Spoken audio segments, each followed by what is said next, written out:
स्वामी श्री हरदास जी महाराज का पावन चरित्र चल रहा है। हितरिवंश महाप्रभु का चरित्र हम सबने श्रवण किया। अच्छा, एक बात आपको हम स्पष्ट कर दें, कुंज, निकुंज, निवृत्त निकुंज, तीन कुंज हैं, तीन क्लास हैं।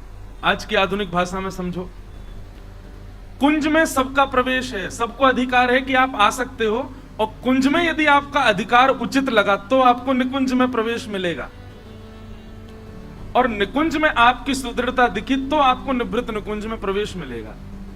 कुंज में आप बिना किसी की आज्ञा के जा सकते हैं, पर हां, रसिक जनों के चरण पकड़ लो तो कुंज मिल जाएगी। पर निकुंज तो आपकी भक्ति देख करके, आपका भाव देख करके ठाकुर जी प्रदान करेंगे। और फिर निकुंज, या फिर ऐसा कहूं, कुंज में आचार्य लेके जाएंगे, निकुंज में सहचरी लेके जाएंगी, और निवृत्त निकुंज में श्यामाजू लेके जाएंगे। सीधी बात। तो हम जो कथा सुन रहे हैं ना, ये केवल कुंज की बातें हैं। अभी तो निकुंज निवृत्त निकुंज तो अभी शुरू ही नहीं किया। श्री हितरिवंश महाप्रभु की हमने लीला सुनी, हमने उन्होंने किस पर कृपा की, उन्होंने कैसे कैसे अनुग्रह किया, ये सब सुना, पर अभी उनकी अंतरंग रस चर्चा तो हमने कही नहीं है। ऐसे स्वामी श्री हरदास जी महाराज की हम केवल चरित्र सुन रहे हैं, उनकी जो अंतरंग भाव समाधि, उनके जो भक्ति का रस है, वो हम नहीं सुन पाएंगे। उसके लिए तो बड़ी ऊंची स्थिति चाहिए।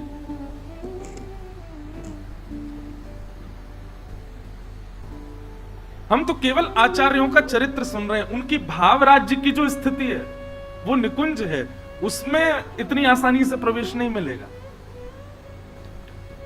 स्वामी श्री हरदास जी के पद, आप महाराज जी हमारे वृंदावन में ऐसा कहमे कि स्वामी जी के पद में कई अक्षर तो ऐसे हैं जिन पर आज तक संशोधन चल रहा, उनका अर्थ ही नहीं पता चला कि क्या अर्थ है। अब कल मैं एक पद गा रहा था, उसमें वो शब्द क्या है, बैसे बैसे, बैस बैसे। अब बैस बैसे इसका अर्थ क्या है बताओ? बैस बैसे, बैस बैसे। मैंने आचार्य चरण से बात करी, मैंने कि महाराज जी आपको अर्थ का है बैस बैसे? बोले स्वामी जी के कई शब्द ऐसे हैं, उनको अर्थ अब कछु भी लगा लो, लेकिन मूल अर्थ तो कोई को नहीं पता कहा है। वो वही जान सके जो निकुंज में प्रवेश कियो। अभी आप कुंज में विराज रहे हो, कुंज में आपकी स्थिति देखी जाएगी, आपके भाव कैसे हैं, आपके विचार कैसे हैं। अरे महाराज, अगर एक अंतरंग लीला भी अगर मंच से हमने कह दी ना ठाकुर जी की, कितनों के चित्त में तो संशय प्रकट हो जाएगा, ऐसा कैसे कर सकते हैं ठाकुर जी? ऐसी रस चर्चा है निकुंज की। तो या हमारे आप सब लोग तो केवल कुंज की कथा सुन रहे थे, हम केवल आचार्य चरण को जीवन देख रहे हैं, हम केवल आचार्य चरण के बाह्य भाव देख रहे हैं, भीतर प्रवेश नहीं कर पाएंगे तीनों त्रिवेणियों में। उसके लिए तो बड़ी ऊंची स्थिति चाहिए, पर प्रयास करेंगे। कवि को आचार्य उत्सव ऐसा भी आवेगो कि बाहरी बोर्ड लग जाएगा, भैया निवृत्त अंदर निकुंज की चर्चा है, और वहां में देख लो इतनी संख्या में बैठे ना, इतनी नहीं होगी, मुश्किल से ज्यादा 100 लोग बैठ पाएंगे उस कथा, वो समझ में ही नहीं आएगी। ऐसी निकुंज चर्चा, सबका प्रवेश नहीं। तो हम जो सुन रहे हैं ना यहाँ पर, ये केवल और केवल आचार्य चरण के जीवन के परिचय हम एक प्रकार से सुन रहे हैं, उनका केवल चरित्र सुन रहे हैं, उनके भाव साम्राज्य की बात अभी यहां प्रारंभ ही नहीं हो रही है। ऐसे स्वामी श्री हरदास जी नाभाजी कह रहे हैं, आसुधीर उद्योत कर रसिक छाप हरिदास की, आसुधीर उद्योत कर रसिक छाप हरिदास की। नाभाजी के छप्पे जब हम गाते हैं तो आप लोग सुन के गाया करो, इधर उधर शब्द आपके होंगे, कोई बात नहीं, प्रयास करो। आसुधीर उद्योत कर रसिक छाप हरिदास की, आसुधीर उद्योत कर रसिक छाप हरिदास की। जुगल नाम सोने जपत नित कुंज बिहारी, जुगल नाम सोने जपत नित कुंज बिहारी। जुगल नाम सोने जपत नित कुंज बिहारी। युगल नाम सोनेम जपत नित कुंज बिहारी। अवलोकत रह खेल सके सुख के अधिकारी। अवलोकत रह खेल सके सुख के अधिकारी। गान कला गंधर्व श्याम श्यामा को तो से। गान कला गंधर्व श्याम श्यामा को से।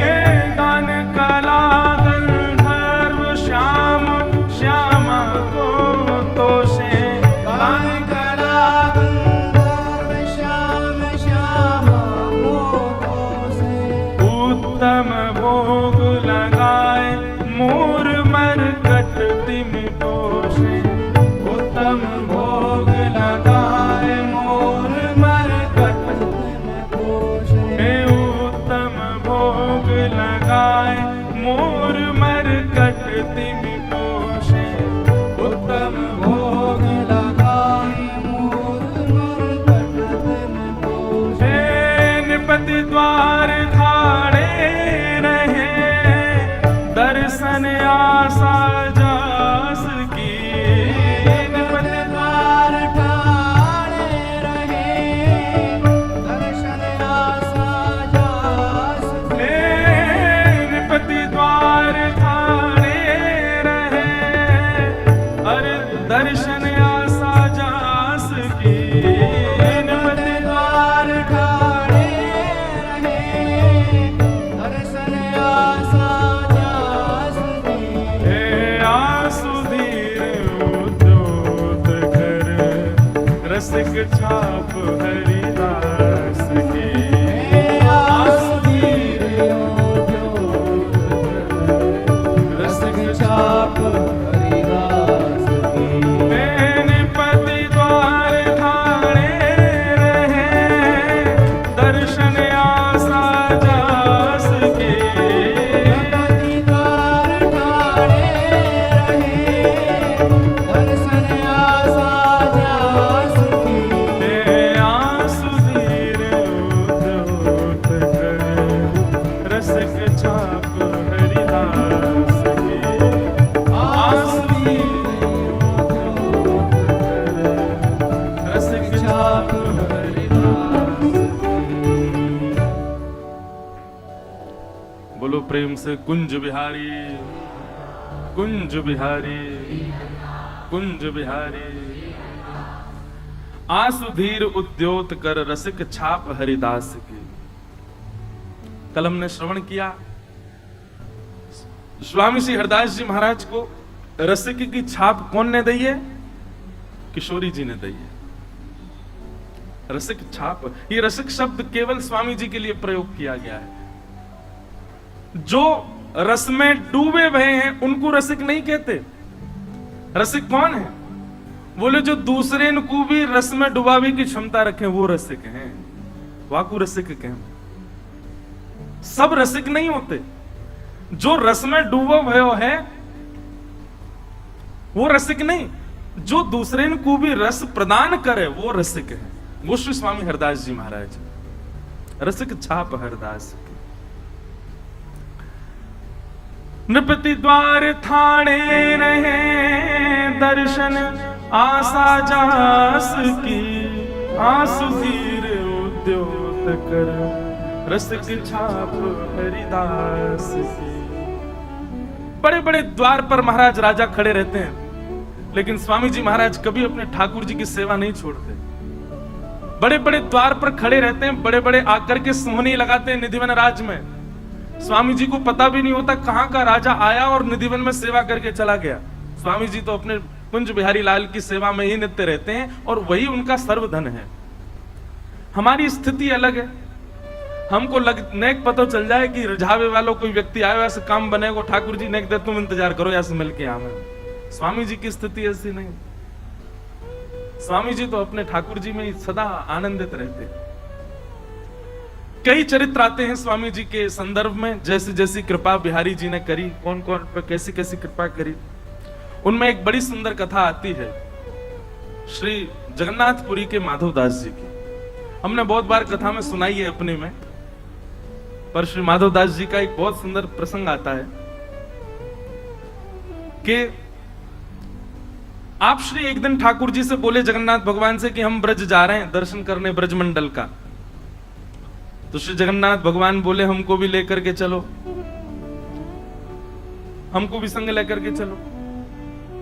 बंधुओं, हम एक बात कथा में कहा करते हैं, भक्ति महाराज जी कब तक करनी है, भजन कब तक करना है, नाम जप कब तक करना है।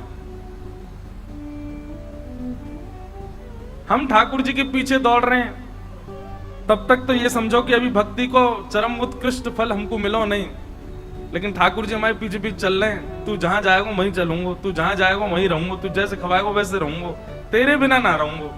अभी हम ठाकुर जी के बिना नहीं रह पाते, पर कभी ऐसी स्थिति आ जाए कि ठाकुर जी कहें कि वाह को लेके आओ, वाह के बिना मेरा काम नहीं चले, तब समझो कि भक्ति उत्कृष्ट भाई। साल वेग के लिए जगन्नाथ भगवान रथ रोक देते हैं, पहले साल वेग को लेके आओ तब मेरो रथ चलेगा। कैसे कैसे भक्तन के चरित्र हैं। उन्हीं में एक श्री माधवदास जी, बहुत ध्यान से सुनो, हमने बहुत बार कथा में सुनाई है, पर आज स्वामी जी के प्रसंग है तो विशेष रूप से कहें। तो श्री माधवदास जी जगन्नाथ जी के परम प्रिय भक्त थे। ऐसा वर्णन आता माधवदास जी के चरित्र में कि श्री माधवदास जी जगन्नाथ मंदिर में प्रवेश करते थे और ब्रह्म वेदी पर बैठे हुए श्री जगन्नाथ जी ऐसे झूमते थे, और उनकी झूमते भाई मुद्रा को देखने के लिए असंख्य भीड़ आती थी। तब सब लोग तभी दर्शन करने जाते जब माधवदास जाता। बोले क्यों? ये ठाकुर जी के सामने जाते, ठाकुर जी ऐसे झूमते हैं, हाँ मेरो माधव आ गए हो। कितना प्रेम करते हैं ठाकुर जी। माधवदास जी एक दिन बोले जय जय मैं वृंदावन जा रहा हूं दर्शन करवे। जगन्नाथ भगवान बोले हमको संग लेके चलो। बोले आपको कहां संग लेके चलूं? बोले हमको वृंदावन लेके चलो। बोले आप विराजो ना जगन्नाथपुरी में, इतने लाखों लोग दर्शन के लिए आते हैं। ठाकुर जी कह रहे नहीं माधव, हमारा मन तो वहां लगता है जहां आप जैसे वैष्णव विराजते हैं। तिथि धाम स्थान सबकी अपनी महिमा है, पर मेरा मन तो वहीं लगे जहां आप जैसे वैष्णव हो। महाराज जी कई कई स्थान तो ऐसे विहंगम जंगल में, वहां कोई व्यवस्था नहीं, वहां ठाकुर जी बैठे हैं।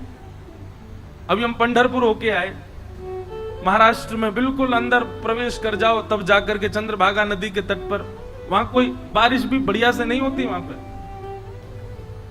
स्थान भी ऐसा है अत्यंत, अभी भी महाराज जी वहां गरीबी दिखती है, ज्यादा धन धान्य नहीं है। वहां पे दोनों भुजा कमर पर धर के ठाकुर जी खड़े, किसके लिए? पुंडलीक के लिए खड़े। तीर्थ धाम स्थान सबकी महिमा अपनी है, पर ठाकुर जी तो वहां बसे जहां हरिदास बसे। माधव हमको संग ले चलो। माधवदास जी बोले जय जय, बड़ो लंबो रास्ता है वृंदावन को, जगन्नाथपुरी तो वृंदावन जाएंगे, रास्ता में हम तो, हमारी तो आदत है 4-4 दिन भी भोजन नहीं मिले तो रह लेंगे। आप कैसे रहोगे? दिन में 8 बार तो भोजन चाहिए आप, और एक बार भी नेक चूक है जाए, कमी पड़ जाए सो आपको भूख लगे आवे, कैसे जाओगे? इतनी व्यवस्था कहां करूंगा? दूसरे आप इतने भारी, कहां मैं पत्रो दुबरो सो कैसे लेके जाऊंगा आपको? ठाकुर जी बोले हम हल्के है जाएंगे, हम भी भोजन आपकी तरह कर लेंगे। माधवदास जी बोले फल खा के रह लोगे? 2-2 दिन तक पत्ता खा के रह लोगे? यहाँ चटकदार महाराज आपके काजे दाल बने, सुंदर सुंदर पकवान बने, तब तो आपको मन ना लगे, और पत्ता खा के रहोगे? आप विराजो जगन्नाथपुरी में, हम जा रहे हैं वृंदावन। ठाकुर जी के नेत्र सजल हो गए, माधवदास जी वृंदावन जा रहे हैं, मैं कैसे रहूंगा माधव के बिना? माधवदास जी तो चल पड़े। कहां माधवदास जी 3 दिन तक भूखे रह लेते थे, परंतु जगन्नाथपुरी से नए कई दूर पहुंचे होंगे महाराज, ऐसी जोर की भूख लगी माधवदास जी को, मन में भाव आयो नए का देर में भोजन नहीं मिला तो मैं तो पेड़ नहीं खा जाऊंगा, इतनी जोर की भूख लगी। तभी एक घर दिखो, दौड़ करके गए, खटखटायो, अंदर से बूढ़ी मां आई, मैया जल्दी जो हो घर में भोजन पवाओ, बहुत तेज भूख लगी है। मैया सुंदर थाल लगा के लाई, लो बाबा पाओ। माधवदास जी तो आज तो कोई आचमन आचमन कियो ही नहीं, सब सियाराम बोले चलो प्रसाद पाओ, आपत्तिकालीन मर्यादा हंसती। ऐसी जोर की भूख। अब माधवदास जी ये भी सोचते जा रहे हैं, इतनी भूख मुझे कभी लगी नहीं जीवन में। सामने बैठी मैया बोली, बाबा नेक आराम थे, धीरे थे, और सबरो अकेलो ही खा जाओगे। बगल में नेक सुसो बालक बैठो है, या को भी खवाए तो बेचारो ऐसा टुकुर टुकुर देख रहा है आपकी थाली की ओर। माधवदास जी बोले, कौन है हमारे साथ? कोई नहीं मैया, हम अकेले आए हैं। बोले, अच्छा ये नेक्स्ट से बालक बैठो, ऐसे बड़े बड़ी आंखें यहाँ की, ऐसा काजर लगा करके, मुझे तो यूं लग रही है कौन मैया ने अपना लाला दे दियो। ए बाबा तू कहीं बालकन को अपहरण करके तो ना ले जा रहा? माधवदास जी बोले, कोई तो नहीं है मैया। बोले, अच्छा मुझे पागल समझे, जे बगल में बैठो तेरे। माधवदास जी बोले, यहाँ बैठो है? बोले, हाँ कैसो है? बोले, बड़े बड़े नेत्र हैं, काजल लगा रखो है, घुंघराले केश हैं सिर पर। बोले, मैया वर्ण बताओ, वर्ण कैसो है? बोले, सांवलो। माधवदास जी समझ, ओ जगन्नाथ स्वामी नयन पथगामी भव तुम्हें। नहीं माने, चले आए। तभी मैं कहूं इतनी जोर की भूख क्यों लग रही है। श्री जगन्नाथ जी हृदय में बैठ के आ गए माधवदास जी के। बोले, अब तो भैया वहां पे पूजा हो रही है, जगन्नाथ जी कहां? बोले, माधवदास के संग चले गए। जिन माधवदास जी को 3-4 महीने में वृंदावन पहुंच जाना था, 7 महीना में पहुंचे। क्यों? नेक चले, भूख लगी आवे, पेट पे हाथ धर के गए, जय जय नेक धैर्य कर लो, कछू तो चलन दो। जगन्नाथ जी बोले, मेरी गलती ना है, तुम लोगों ने खवा खवा की आदत कर दी है मुझे, अब भूख लगे आवे क्या करूं। बेचारे माधवदास जी पहुंचे वृंदावन। आहा। अच्छा ये बात क्यों है कि जब बिहारी जी प्रकट भये ना, भुवन चतुर्दश की सुंदरता निधिवन करत बिहार, श्यामा प्यारी कुंज बिहारी जय जय श्री हरिनाथ। बिहारी जी इतने सुंदर हैं कि महाराज जब बिहारी जी के प्राकट्य की खबर पता चली ना, तो पूरे भारत से संत समाज आया वृंदावन दर्शन करने। जब श्री माधवदास जी को पता चली तो माधवदास जी भी आ रहे हैं। जाते ही वृंदावन पहुंचते ही सबसे पहले निधिवन गए। निधिवन गए तो वहां पर श्री विठल विपुल देव जी ने कही कि भैया ठाकुर जी तो अभी जो है का राजभोग आरोगेंगे, तो अभी कपाट बंद हैं, और बाकी स्वामी जी अभी मानसरोवर से आमेंगे। आप थोड़ी देर यमुना जी के आसपास कहीं विराज के नेकाद अपना भजन कर लो, संध्या वंदन कर लो, थोड़ी देर में आ जाइयो। और आप भूखे प्यासे होंगे, अभी तो राजभोग में समय है, इतनी दूर से चल के आए, लो नेक चना ले जाओ। यमुना जी के तट पर गए, आपने जैसे स्नान किया, जोर की भूख लगी आई, पेट पे हाथ धर के बोले, रुक जा, पवार हूं, नेक डट जाओ। स्नान ध्यान करके अपना स्वरूप श्रृंगार करके संध्या वंदन करके महाराज सोई चना लेकर के पान लगे माधवदास जी। मतलब विचार करो, माधवदास जी पाते हैं, पेट ठाकुर जी का बढ़ता है। माधवदास जी ने चना पा लिए। चना पा करके माधवदास जी बोले, अब चलें दर्शन करके आमे श्री बांके बिहारी जी के, कुंज बिहारी जी। अच्छा, बांके बिहारी जी का मूल नाम कुंज बिहारी ही है, बाद में बांके बिहारी पड़ गए हो, पर मूल श्री स्वामी जी को जो दियो नाम है वो कुंज बिहारी। स्वामी जी महाराज के दर्शन के लिए जैसे ही निधिवन राज में आए, बाहर आकर के खड़े हो गए। स्वामी जी अंदर राजभोग अरोगा रहे। स्वामी जी निकल करके भीतर से बाहर आए, बाहर आकर के दर्शनार्थी खड़े, कई सारे संत महापुरुष खड़े। स्वामी जी बोले, भैया आप में से माधवदास कौन है? माधवदास जी बोले, मैं हूं माधवदास। बोले, इतको आओ। माधवदास जी बोले, काहे गो जय जय, आपको मेरा नाम कैसे पता? स्वामी जी महाराज दंडवत प्रणाम कियो पहले तो। बोले, तुम्हारा नाम बिहारी जी ने बताया मुझको। बोले, बिहारी जी को भी मेरा नाम पता है? बोले, अरे बाबा तेने ठाकुर जी को रूखे चना खवाए दिए? बोले, मैंने ठाकुर जी को रूखे चना? ओहो, माधवदास जी को याद, वो तो मेरे जगन्नाथ जी पा रहे। बोले, तो वृंदावन आते जगन्नाथ जी बिहारी जी बन गए। भैया जा जा शहर में जाओगे, फोन वहीं को नेटवर्क कनेक्ट कर तो जाए। जगन्नाथ जी उड़ीसा से चले, अब बीच में जो जो प्रांत आए वहां के रूप बनते चले गए। अब वृंदावन आए तो बिहारी जी आ गए चित्त में। देख, मैं भीतर गयो, बिहारी जी अपना मुंह खोल के मुंह को दिखा रहे, अरे मेरा मुंह पूरा छिल गो, जे माधवदास रूखे चना खा रहा है। हे स्वामी जी, आप तो ऐसे सुंदर सुंदर पकवान पवा में, ऐसे सुंदर सुंदर भोग लगा में, और जाने तो ऐसे रूखे चना खवा दी, मेरा पूरा मुंह छिल गयो। माधव दास जी के नेत्र सजल हो गए। हरिदास जी लेकर के भीतर गए, बिहारी जी मुंह खोल के बैठे, देखो मेरो मुंह पूरा छील दियो।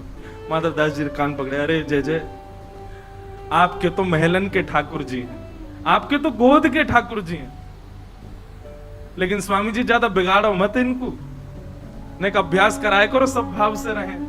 ऐसी रस लीला श्री माधव दास जी पर अनुग्रह कियो हमारे श्री कुंज बिहारी लाल ने।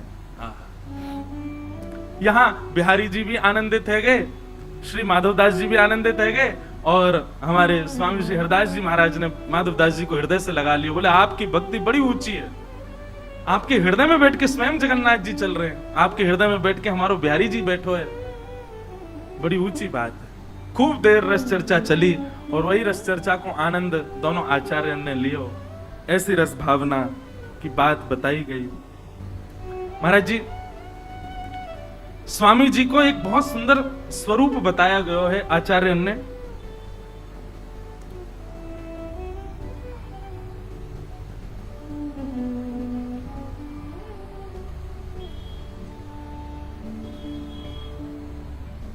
सुंदर रज तिलक भाल, बांकी भ्रगुटी विशाल।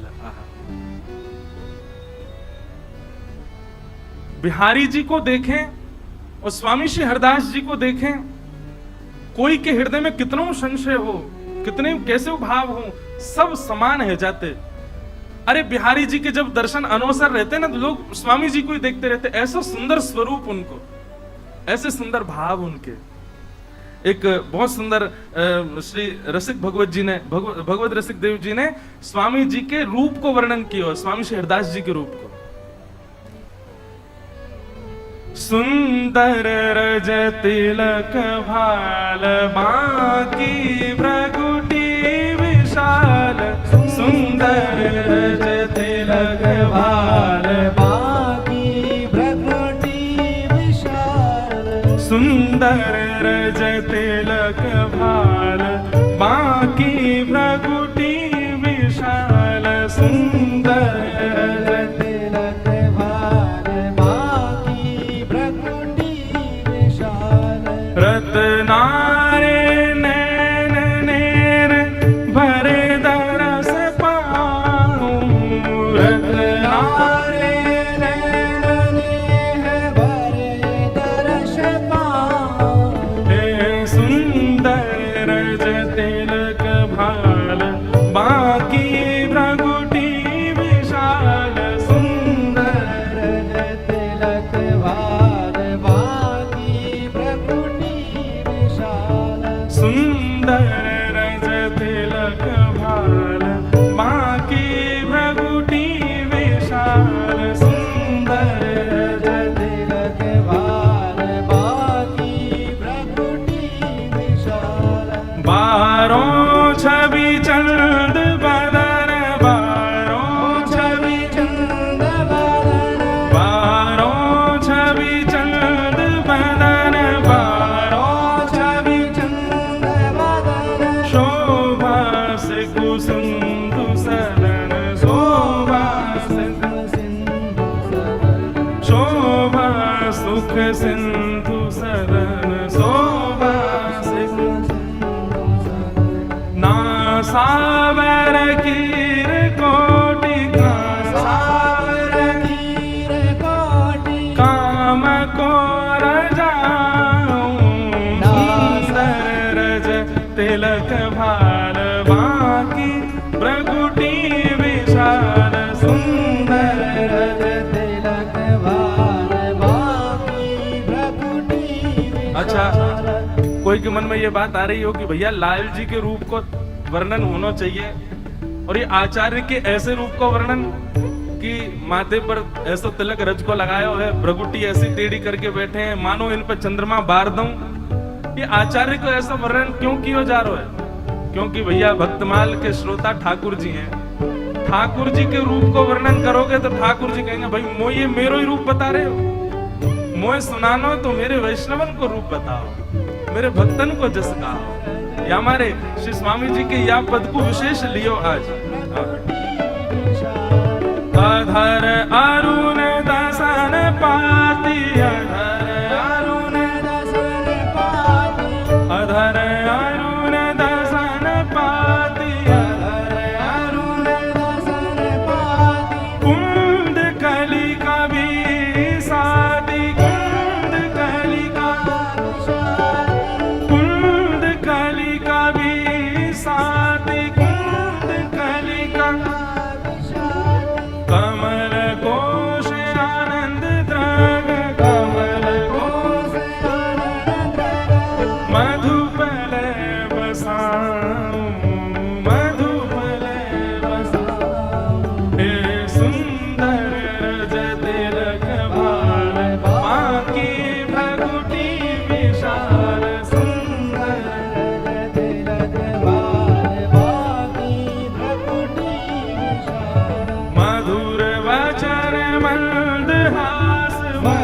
भगवत गुण गाऊं, सुंदर रज तिलक भाल बाकी भ्रगुटी विशाल, सुंदर रज तिलक भाल बाकी भ्रगुटी विशाल। अच्छा, कल एक बात हमने बताई, ललिता जी कैसे प्रकट भई? किशोरी जी को श्रृंगार ठाकुर जी ने किया है, और ठाकुर जी के द्वारा किए गए श्रृंगार को किशोरी जी ने जब प्रतिबिंब में देखो, तो वह श्रृंगार को देख करके किशोरी जी रीझ गई हैं अपने ही रूप पर, तब उन्हीं को रूप ही ललिता जी बन के प्रकट भय है। मतलब कल हमने एक बात कही थी, ब्रह्मांड को रिझामे ठाकुर जी को रिझामे किशोरी जी, और किशोरी जी को रिझामे ललिता जी, वही ललिता जी स्वामी श्री हरिदास है। तो यहाँ को मतलब है, ये जो स्वरूप को जो गुणगान गायो जा रहा है ना, ये किशोरी जी को बड़ो प्रिय है।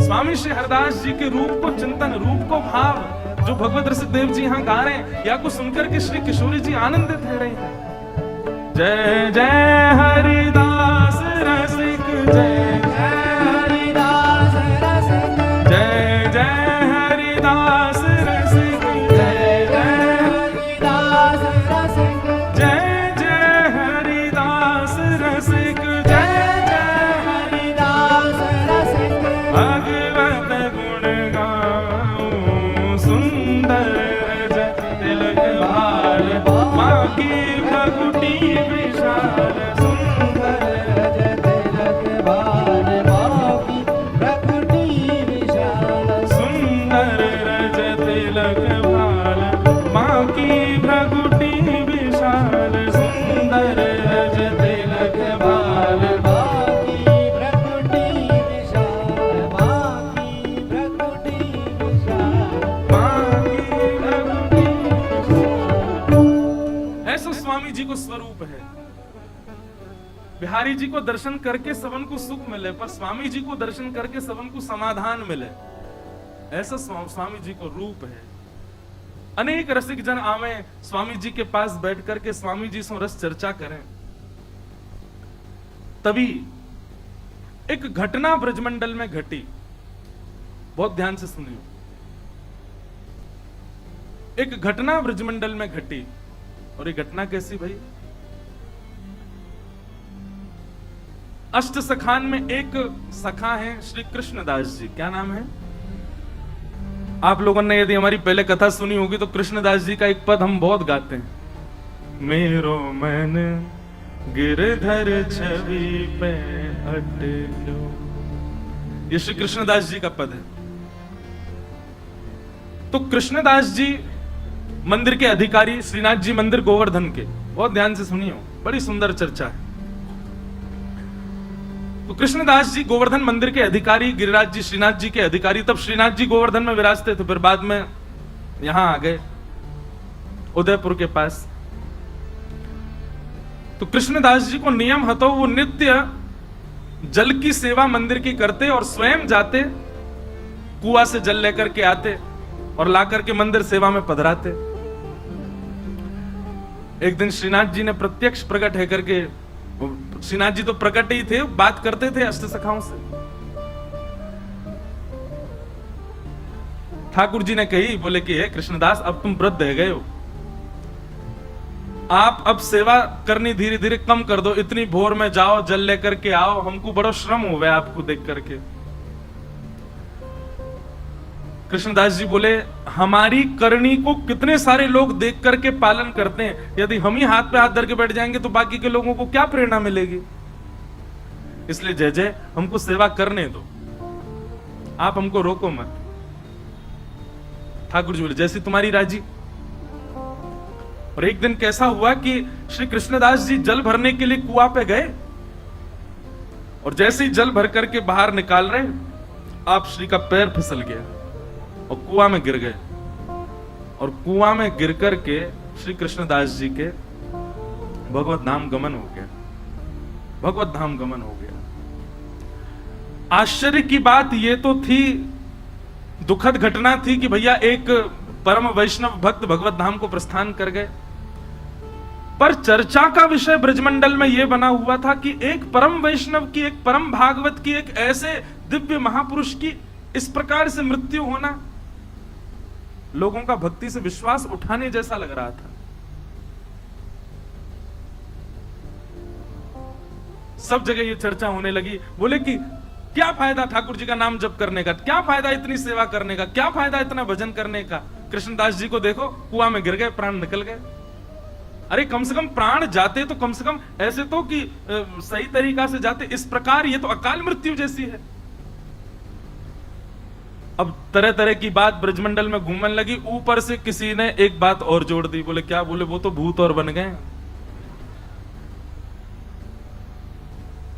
किसी ने ये बात कह दी कि वो भूत बन गए।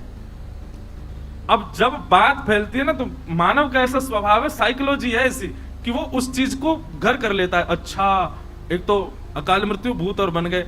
अब कोई बेचारा पनघटते जल भर के ला रहा है, तो जबरदस्ती टीक दोपहरी खाली, कोई भी नहीं रास्ता में। अब जोर की हवा चल जाए तो ओहो कृष्णदास जी पीछे पड़ गए मेरे, हवा चली बहुत जोर की। बाकी के सब विश्वास भी कर ले, बोले हाँ सही कह रहे हो, भूत तो बन ही गए वो। कृष्णदास जी के लिए कहा जाता है कि उनकी अधोगति, उनकी अकाल मृत्यु, और ये तक कह दिया कि वो एक प्रेत बन गए। स्वामी श्री हरदास जी महाराज कहते हैं, ध्यान पूर्वक सुनिएगा। बोले माथे पे ऊर्ध्वपुंड विराजमान हो गया, ब्रजमंडल में जन्म हो गया, संपूर्ण जीवन में एक बार भी ब्रजरज को बड़ी निष्ठा से जिसने अपने माथे पर अंकित कर लिया, गुरु कृपा से गुरु दीक्षा ग्रहण कर ली, और अपना संपूर्ण जीवन में एक बार भी ठाकुर जी का भजन गा लिया, वृंदावन रस को गा लिया। स्वामी जी कहते हैं उसकी अधोगति जीवन में नहीं हो सकती। कृष्णदास जी ने तो पूरे जीवन ठाकुर जी की सेवा में निकाल दिया, कैसे कह सकते हैं कि उनकी अधोगति हुई है?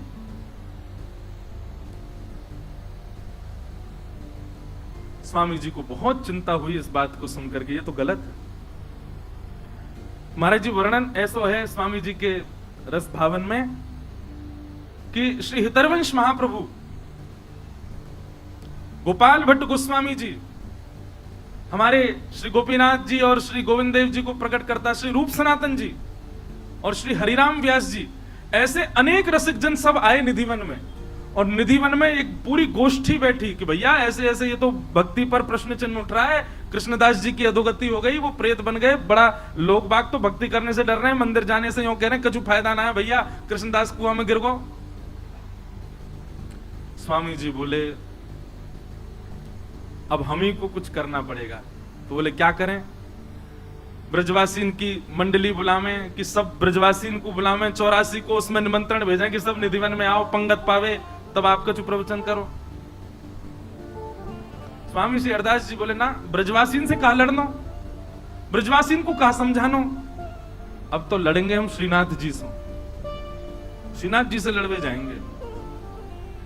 और महाराज यहाँ पर श्री हितरवंश महाप्रभु, स्वामी श्री हरदास जी महाराज और श्री हरिराम व्यास जी, गोपाल भट्ट गोस्वामी, रूप सनातन गोस्वामी, ऐसे ऐसे अनेक आचार्य सब अपनी भक्त मंडलियों को लेकर के निकल पड़े वृंदावन से गोवर्धन की ओर, श्रीनाथ जी को मिलवे जा रहे।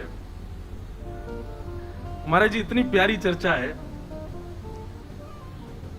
वहां पर श्रीनाथ जी का श्रृंगार कर रहे थे श्री गुसाई विठलनाथ जी गिरिराज जी में, और जैसे श्रृंगार करने लगे श्री जी बाबा ने घबरा से गए। तो गुसाई जी बोले जय जय काय गो, ये आपको मोह ऐसो काय को उतर रहा है, और ये हाथ पांव काय कहां पर हैं? बोले अरे ये सबरे आ रहे हैं। बोले कौन आ रहे हैं? बोले स्वामी श्री हरदास जी, हितरवंश महाप्रभु और क्या कहते हैं हरिराम व्यास, गोपाल भट्ट गोस्वामी, रूप सनातन गोस्वामी, सबरे आ रहे हैं, मोते लड़वे आ रहे हैं। विठलनाथ जी बोले अरे अखंड कोटि ब्रह्मांड नायक सर्वेश्वर ईश्वर जगदीश्वर श्री कृष्ण, अरे ये सब संत जन आपको यश गांव है, ठाकुर जी इनते काय डर रहे? बोले संत तो बाह्य रूप थे, भीतर तो सबरी सहचरी हैं। वो ललिता है, दूसरी विशाखा है, तीसरी बंसी है, चौथी कोई है, ये सब सबके निज रूप तो सखीन के हैं, और सखीन से ही डरे ठाकुर जी।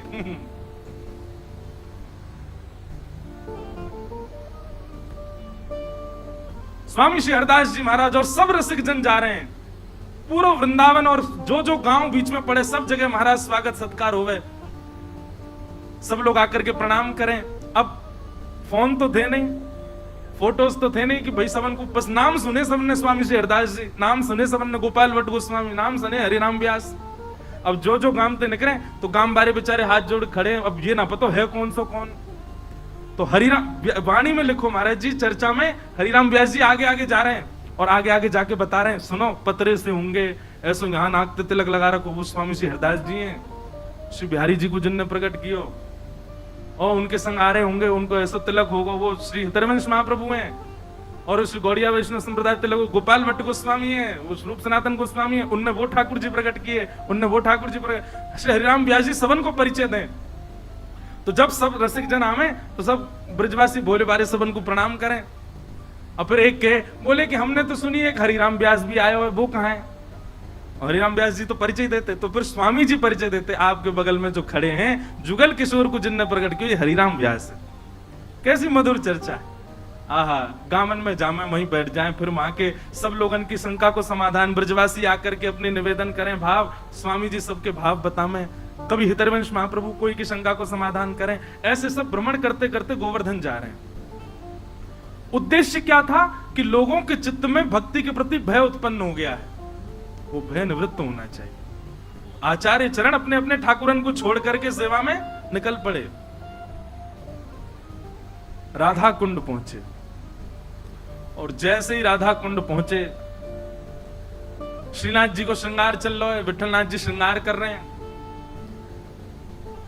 सुंदर शीश पर पाग आदि पहना करके, सुंदर तिलक भाल आदि सब करके, कानन में कुंडल, अब जामा पहना रहे श्री जी बाबा को। एक हाथ में ही जामा पहनो, इतने में ही ठाकुर जी बोले, विठलनाथ जी मैं पहन लूंगा, खुद ही तुम जाओ, उनको सबन को स्वागत करो। ये ज्यादा नाराज है कि मोते नहीं कहीं लड़ लें सबरे, इनको जाके वहीं से राधा कुंड में सबन को बढ़िया स्वागत करो। तो श्री विठलनाथ जी बोले, जय जय अभी लगे न, एक देर लगेगी, मैं पहना दूं, ना मैं पहन लूंगा, खुद ही तुम जाओ। सबरी सहचरी आई है, सबन से मिलके आओ और बात देखियो वहीं निपट जाए। यहां तो सबरे भक्ति भाव में भर के आए करें। श्री विठलनाथ जी अपने सब वैष्णवों के साथ में राधा कुंड गए। महाराज जी मैं तो सुनते सुनते कहते कहते वह रूप को चिंतन कर रहा हूं, कैसी समाज बैठी होगी। वृंदावन के सर्वोत्कृष्ट रस प्रवर्तक एक साथ राधा कुंड पे बैठे। तभी गोसाई श्री विठलनाथ जी आए। आहा, गोवर्धन नाथ की जय, गिरिराज धरण की जय, शाम सो जय जयकार है लगी। गोसाई जी ने जाकर के सब रसिकन को प्रणाम कियो, स्वामी श्री हरदास जी को वंदन कियो। स्वामी जी बोले, आओ गोसाई जी, आधी जामा पहना के आयो लाल जी को, पूरी नहीं पहना के आए, ऐसी कहां जल्दी?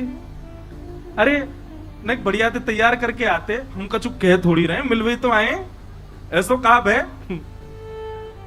गोसाई जी के नेत्र सजल हो गए, बोले आपके भाव साम्राज्य को प्रणाम है स्वामी जी, आप सब जानते हैं, आपको सब पता है कहां कैसो कौन श्रृंगार कहां भाव में करे। क्योंकि कल मैंने कहा ना, ललिता जी सबके मन की जानती हैं, वो ललिता जी स्वामी जी सब जानती हैं। बोले आधी जामा पहना के भागे आए, पूरी पहना जाते। चर्चा हुई, वहां बैठ करके सब समाधान आदि की बातें हुई। बोले क्या किया जाए, कैसे ब्रजवासियों को बताया जाए कि भाई मृत्यु किसी के वश में थोड़ी, ऐसा थोड़ी कि केवल भजन करने वाला और सब प्रकार से ठाकुर जी को भजने वाले की कभी अकाल मृत्यु नहीं हो सकती। स्वामी जी बोले देखो, मृत्यु अकाल हो सकती है पर गति अधोगति नहीं हो सकती।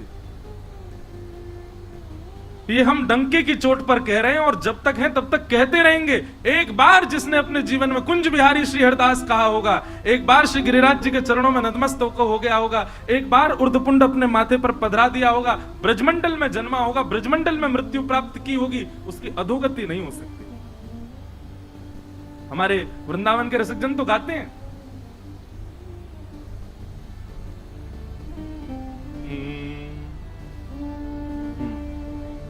भाग्य बड़ो वृंदावन पायो, भाग्य बड़ो वृंदावन पायो, भाग्य बनो वृंदावन पायो भाग्य बनो वृंदावन पायो भाग्य बड़ो वृंदावन पायो भाग्य बनो वृंदावन पायो भाग्य बड़ो वृंदावन पायो जारज को सुर नर मुनि वंचित यार को सुर नर मुनि वंचित जारज को सुर नर मुनि वंचित यार को सुर नर मुनि वंचित विधि शंकर सिर नायो विधि शंकर सिर नायो भाग्य बनो वृंदावन पायो भाग्य बड़ो वृंदावन अरे स्वामी जी कह रहे हैं जारज को सुर नर मुनि वंचित शिव सनकादि भी जिस रज की उपासना करते हैं उस रज को माथे पर पधराने वाला उस रज में जन्म लेने वाला उसकी अधोगति होगी। अरे सौभाग्य है वृंदावन में जन्म लेना, सौभाग्य है वृंदावन में मृत्यु प्राप्त करना। हमारे रसिक जन कभी रुदन नहीं करते थे वृंदावन में प्राण त्यागने वाले को देख करके, कहते सौभाग्य है इसका कि इसने अंतिम श्वास वृंदावन में ली। बहुत कयुग यारज बिन बीते बहुत युग यार बिनु बीते जन्म जन्म दहकायो जन्म जन्म डहकायो ओ सूरज अब कृपा कर दीनी सूरज सूरज अब कृपा कर दीनी अभय निशान बजायो अभय निशान बजायो अरे वृंदावन की रज प्राप्त हो गई, वृंदावन में जन्म हो गया, वृंदावन की रज का ऊर्ध्वपुंड माथे पर विराजमान हो गया। निर्भीक हो जाओ, अभय हो जाओ।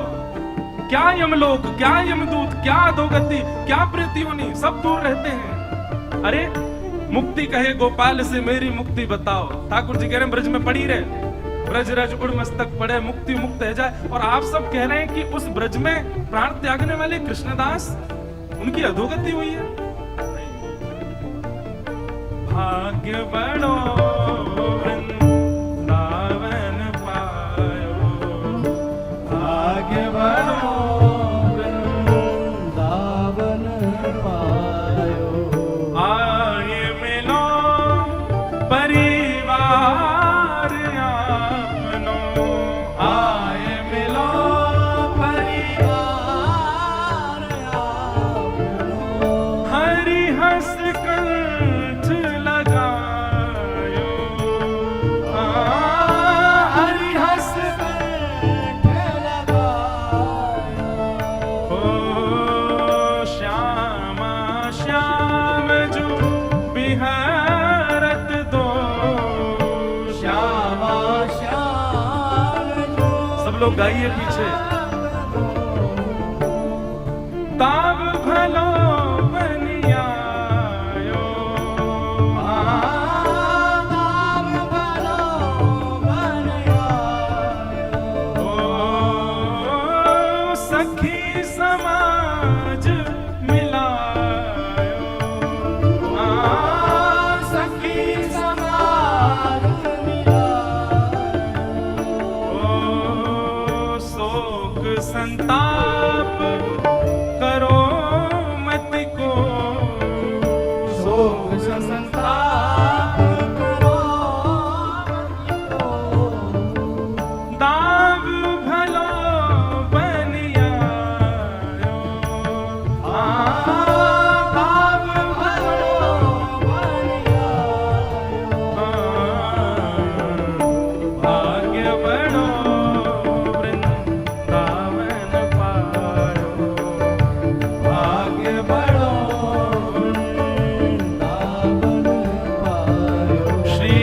रसिक बिहारी की गति पाई, रसिक बिहारी की गति पाई, रसिक बिहारी जू की गति पाई, रसिक बिहारी की गति पाई। और धन धन लोक कहायो,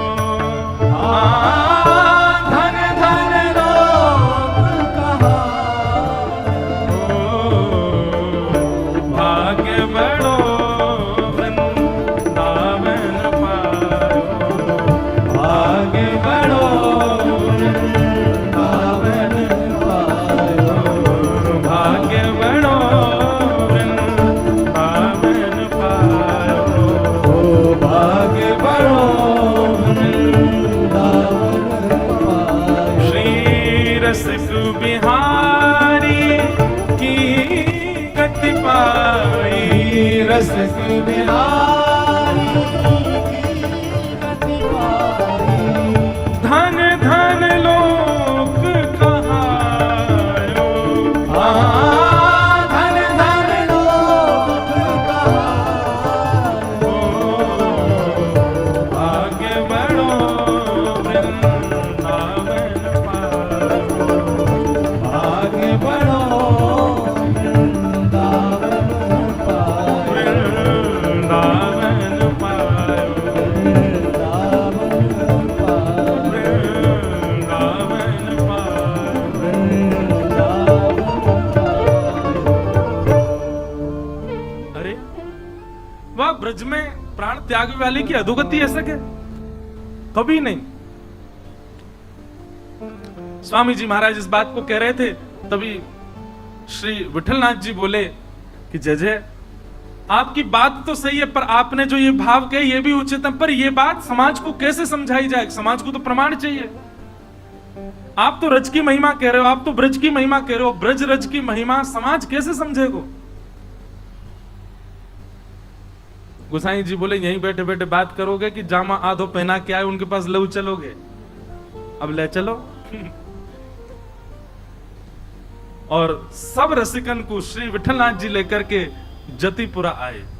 और महाराज जी ऐसा सुंदर वर्णन है कि जैसे ही जतिपुरा पहुंचे स्वामी श्री हरदास जी महाराज ऊपर एक तरफ बैठ करके श्रीमद वल्लभाचार्य जी महाराज चिंतन कर रहे थे, ध्यान कर रहे थे। आपको जैसी पता चली कि स्वामी श्री हरदास जी महाराज और रसिक त्रिवेणी और ऐसे आचार्य पधारे हैं, गोपाल भट्ट गोस्वामी आए हैं, रूप सनातन गोस्वामी आए हैं, इतने बड़े बड़े आचार्य आए हैं, आप तुरंत दौड़ करके नीचे आए और आकर के स्वामी जी को अपने हृदय से लगाए हो। स्वामी श्री हरदास जी को हृदय से। अच्छा, श्रीमद वल्लभाचार्य जी कौन है? ये यशोदा जी के रूप में, ये यशोदा जी के भाव है। यशोदा जी ललिता जी को हृदय से लगा रही हैं। जब भी लाल जी कुंज में जामे तो श्रीदामा और ललिता दोनों को समझामे, यशोदा जी लाला को ध्यान रखियो कहीं भाज नहीं जाए तित को। आज श्री ललिता जी आई हैं हरिदास जी के रूप में और श्रीमद वल्लभाचार्य जी ने हृदय से लगाया ऐसे। अच्छा, सबके नेत्र सजल है रहे हैं, या दृश्य को देख के सबको अपने हृदय से लगा रहे हैं श्री वल्लभाचार्य जी महाराज। और सबको बोले आओ अपने प्राणेश के दर्शन आपको करावें, अपने प्राण प्रियतम के आपको दर्शन करावें, चलो। और सब रसिकन को लेकर के श्रीनाथ जी के मंदिर में पहुंचे महाराज। अब देखो अनेक भाव है। श्री जी बाबा के नेत्र नीचे क्यों हैं? मूल भाव तो महाराज जी कि श्री जी को दर्शन कर रहे हैं, गिरिराज पर्वत धारण किया, श्री जी सामने खड़ी हैं तो श्री जी को दर्शन कर रहे हैं। अब या को कोई अन्यथा सांप्रदायिक बात मत ले लियो, पर ऐसा वर्णन करें कि ठाकुर जी बार बार नजर उठा के देख रहे हैं, आ रही हैं सबरी, आ रही हैं सबरी, आगे लड़ंगी मोते कि तुमने अपने भक्त की ऐसी गति करवा दी और ऐसा हल्ला मचवा दियो पूरे पे। तो जैसे ही स्वामी जी सामने आए ठाकुर जी ने अपने नेत्र नीचे कर लिए। ऐसा भाव बता मैं कि श्री स्वामी जी को देख करके नेत्र नीचे कर लिए। स्वामी जी नीचे से देख रहे हैं ठाकुर जी को, ऐसे देख रहे हैं। नीचे कहां देख रहे हो? ऊपर देखो। बड़ी मधुर बात। आहा, सबने दर्शन किए। त्रिभंग लली हमारे श्री गोवर्धन नाथ जी, हमारे गिरधर लाल जी, ऐसी छटा को दर्शन करके सब बलैया ले रहे हैं। अरे महाराज सब भूल गए कि हम कहा चर्चा के लिए बैठे। निकुंज नायक श्री गोवर्धन नाथ जी के दर्शन करके सब रसिक जन मोहित हो गए और बार बार कह रहे हैं, अरे विठल नाथ जी, हे श्री वल्लभाचार्य जी, आपके भाग्य की कही ना जाए। कैसे ठाकुर जी प्रकट किए, कैसे लाल जी आपके यहाँ विराज रहे हैं, कैसा सुंदर रूप है, कैसे सुंदर हाथ है, कैसे सुंदर मुख है, कैसी सुंदर ग्रीवा, सब रूप को वर्णन। वहीं बैठे बैठे पद गा दिए सब रसिकन ने श्री गोवर्धन नाथ जी के रूप पर। अब जिस चर्चा के लिए सब एकत्रित हुए थे वो चर्चा फिर प्रकट हुई। बोले क्या करें, पूरे ब्रजवासियों में डर बैठ गया और ये तो बहुत गलत बात है कि ऐसे भजनानंदी के बारे में ऐसी अनर्गल बातें कही जा रही, भूत बन गए। बताओ, भजनानंदी कोई भूत बन सकता है? जिसने अपने जीवन भर तिलक लगाया हो, जिसने जीवन भर कंठी पहनी हो, जीवन भर नाम जप किया, जीवन भर सेवा, वो भूत कैसे बन सकता है? सब लोग ढूंढने लगे स्वामी जी कहां हैं, तो देखा स्वामी जी बिल्कुल श्री जी बाबा के सामने बैठे हैं और अपलक नेत्रों से निहार रहे हैं। पितरवंश महाप्रभु गए, बोले स्वामी जी चर्चा है रही है, आज्ञा करो।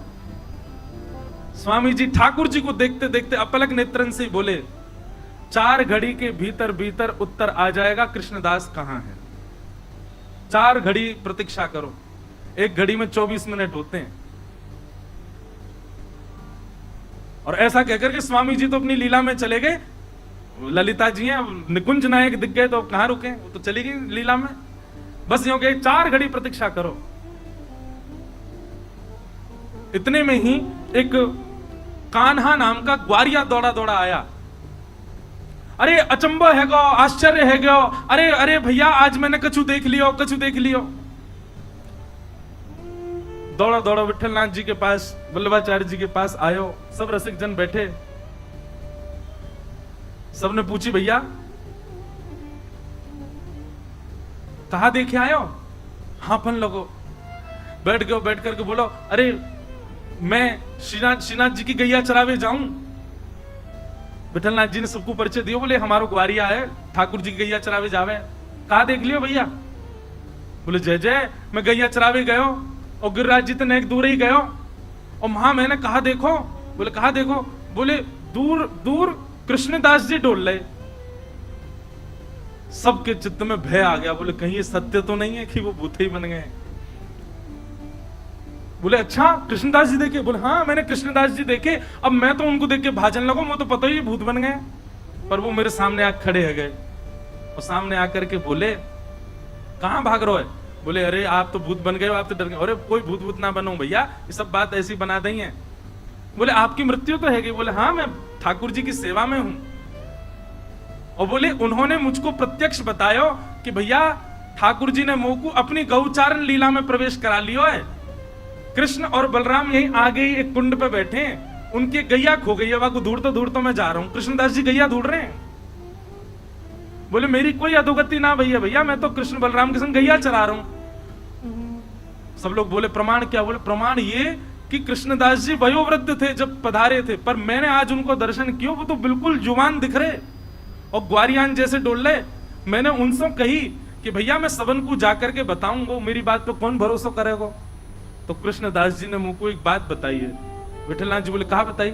बोले उनने कही है कि विठलनाथ जी से जाके कहियो मेरो आसन जहां रखो है वह आसन को उठा के नीचे खुदाई करेंगे तो 1 लाख स्वर्ण की मुद्रा मिलेंगी। अब ये बात मैं ही तो को बता सकूं और कोई ना बता सके, तो ये प्रमाण है कि मेरी अधोगति ना भई है, मेरी सदगति भई है। मैं तो श्री ठाकुर जी की निकुंज में प्रवेश कर गया हूं, ठाकुर जी के संग गौचारण कर रहा हूं। अरे भैया ठाकुर जी गौचारण कहीं और थोड़ी करें या प्रत्यक्ष वृंदावन में करें, तो या को मतलब ये थोड़ी है कि मैं कहीं और चलो जाऊंगा या प्रत्यक्ष वृंदावन में ही रहूंगा। कृष्णदास जी ने कान्हा को बताई। सब लोगों ने जब बात सुनी बोले अच्छा अच्छा कृष्णदास जी का आसन कहां है? बोले चलो। सब रसिक त्रिवेणी और सब महापुरुष विठलनाथ जी के साथ में उनके आसन पर गए और आसन उठा के वहां खुदाई करवाई तो भीतर 1 लाख सोने की मोहर मिली। और उससे ये बात प्रमाणित हो गई कि श्री कृष्णदास जी कोई भूत प्रेत नहीं बने। भैया ठाकुर जी के यश गावे वाले ठाकुर जी के निकुंज में ही प्रवेश करें, ठाकुर जी के नाम से अपने माथे पर छाप रखवे वाले इनकी अधोगति होगी कभी? नित्य उर्दपुंड लगावे वारे, नित्य तिलक लगावे वारे, नित्य ठाकुर जी की छाप सो घूमवे वारे, अपने हाथन में करमाला लेकर के मुख से हरिनाम संकीर्तन करवे वारे, ब्रज में निवास करवे वारे, इनकी अधोगति ना होवे। तभी कान्हा ग्वारिया ने बताई, बोले कि कृष्णदास जी ने एक आज्ञा और दी कि विठलनाथ जी से कहियो या से हमारे लाडले लाल के श्रृंगार बनवा देंगे। ये 1 लाख जो सोने की मोहर है, या से लाडले लाल को श्रृंगार बने और थोड़ी बहुत जो राशि बच जाए वहां से सब ब्रजवासी इनकी सुंदर पंगति करवा दें, भोजन भंडारो करवा में। आहा, सब ब्रजवासी इकट्ठे हुए और सबके सामने रसिक जनन ने प्रत्यक्ष सोने की मोहर दिखा करके सबको ये बता दी, भैया कि कृष्णदास की अधोगति नहीं हुई है, सदगति हुई है, वो निकुंज में है, ठाकुर जी की गैया चरा रहे हैं। तब सबन को भजन पर पुनः विश्वास भयो। ऐसे स्वामी श्री हरदास जी महाराज जिनने कही कि भैया 4 घड़ी में उत्तर मिलेगा, तो 4 घड़ी में उत्तर मिल गया। बोलो कुंज बिहारी। ऐसे स्वामी श्री हरदास जी महाराज की रस चर्चाएं हैं, रस भाव हैं। आगे एक लीला बड़ी प्रसिद्ध है, कई बार कथा में बताई है, पर आज इसमें एक और कुछ अद्भुतता बतानी है। एक दयाल दास नाम के भक्त हुए। आप लाहौर में रहते थे। आपको जैसी पता चली कि श्री वृंदावन में बिहारी जी प्रकट भय, स्वामी जी ने बिहारी जी को प्रकट किया है, तो महाराज जी ऐसा वर्णन है कि बिहारी जी के दर्शन के लिए आप वृंदावन आए। बहुत सावधानी से सुनेंगे सब लोग। तो मन में विचार करने लगे कहां लेके जाऊं। तो हमारे वृंदावन बिहारी लाल को 2 चीज सबसे ज्यादा प्रिय है। पहला तो राग गायन और दूसरा इत्र। बिहारी जी को इत्र बहुत प्रिय है, सुगंधी बहुत प्रिय है, क्योंकि कुंज के बिहारी है ना, कुंज में ही रहे हैं। अब मंदिर में बैठ